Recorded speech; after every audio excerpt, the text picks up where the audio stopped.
Ladies and gentlemen, it gives me great pleasure to welcome the winner of the Nobel Peace Prize, Elie Wiesel.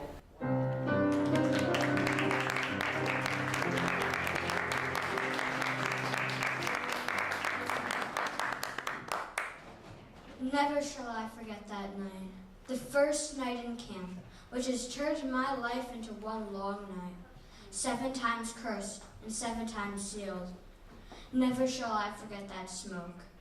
Never shall I forget the little faces of the children whose bodies I saw turned into wreaths of smoke beneath a silent blue sky.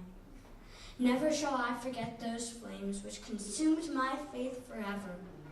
Never shall I forget that nocturnal silence which deprived me for all eternity of the desire to live. Never shall I forget those moments which murdered my God and my soul and turned my dreams to dust. Never shall I forget these things, even if I am condemned to live as long as God himself. Never. Shalom. I'm Elie Wiesel. I'm 83 years old. I was born in the town of Siget in 1928 on September 30th. I had 3 sisters, a younger sister named Sepulveda, and 2 older sisters named Bea and Hilda.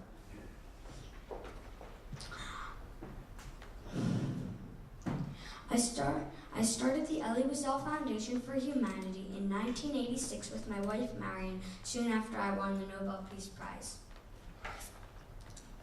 The mission of our foundation is to combat indifference, intolerance, and injustice through international dialogues and youth-focused programs that promote acceptance, understanding, and equality.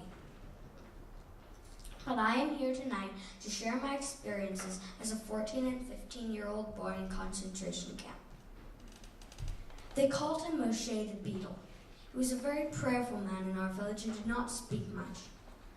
I truly met him one night after praying. He said to me, "Why do you weep while you pray?" An odd question and a good question. I had no answer for him. Why did I weep while I prayed? Something inside me just felt the need for tears. Come to think of it, I never even knew I prayed.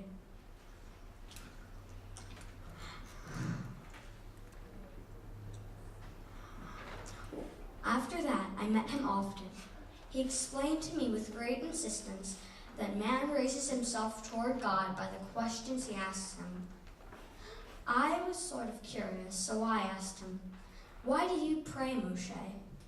And he answered to me, "I pray to the God within me to give me the strength to ask him the right questions." Soon after, I asked him to teach me the Kabbalah.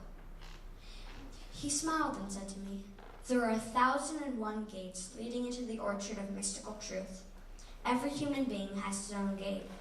We must never make the mistake of wanting to enter the orchard by any gate but our own. To do this is dangerous for the one who enters, and also for those who are already there." One day, the Hungarian police banned all foreigner Jews from Siget. Moshe was a foreigner. The day he left, I was so sad to see him go. And the day he returned, I was overjoyed to see him again, but became sad again. He no longer prayed how he used to. He no longer sang songs of joy, and he always wept. He told of what he had seen, but nobody believed him. I thought leaving would lead to a new life, but truly, I was wrong. The train ride to which we did not know where was terrible. All we had to eat was a few crusts of bread that we had brought with us, and the constant change of weather was getting on our nerves. One minute was hot, the next was cold. Madame Schachter, a lady of about 50, started screaming one night, "Flames! Flames! Look at the flames!" Everybody looked and were confused because they didn't see flames. They tied her up and they said she was just trying to scare them. She soon broke loose and again shouted out, "Flames! There are flames outside! Listen to me, there are flames!" Again, they were so confused that they tied her up again. They again said she was trying to scare them. This went on for several nights.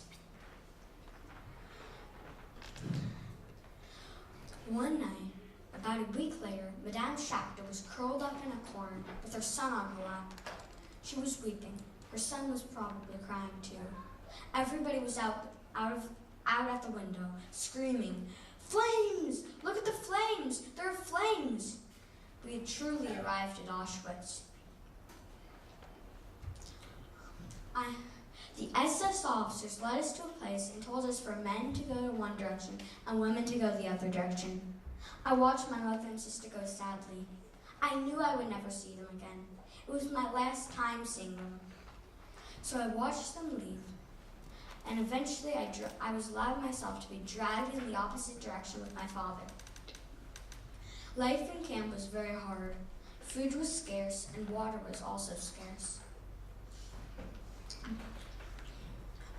I was moved to the music block, and we marched our way every work to the sound of a marching band. In the music block, I met a boy named Ulick who played in the marching band. He played the violin. The daily smell of the crematory gave us the constant threat of selection. One day, probably about a year later, it was wintertime in camp. The Russians were marching very close to camp, and the SS officers got truly scared. They ordered for an evacuation. They ordered for us to run, and we ran in the snow. It was treacherous. It was probably below zero. I couldn't tell. After we had ran 42 miles, there came the command to rest. I insisted on my dad resting right there and then, but he insisted on going to a shed a little farther up the road. I eventually gave in, and we walked together to the shed, which was not really a shed and no more than a shelter. It was a brick factory with a caved-in roof and soot all around. People were crowding the door, and it was almost impossible to get in. Once we eventually succeeded, I plopped onto the floor on top of corpses and was immediately covered. Under me, I heard a muffled cry. It was Ulick from the marching band who played the violin. He was clutching his violin, doing everything he could to keep it from getting trampled. Later that night, I heard him up. He was playing on his violin, Beethoven, the music the SS officers had forbidden us to play. Later that morning, Ulick was a dead corpse on the ground. His violin smashed beside him. The evacuation had taken its full toll on my father. He never recovered. My father died on January 29th, 1945 in Buchenwald. His absence from the world gave me no desire to live. It was my only strive of going on. After his death, I was sent to the children's block. A couple weeks later, the camp was liberated and we were freed. I spent 2 weeks between life and death in the hospital. I had food poisoning.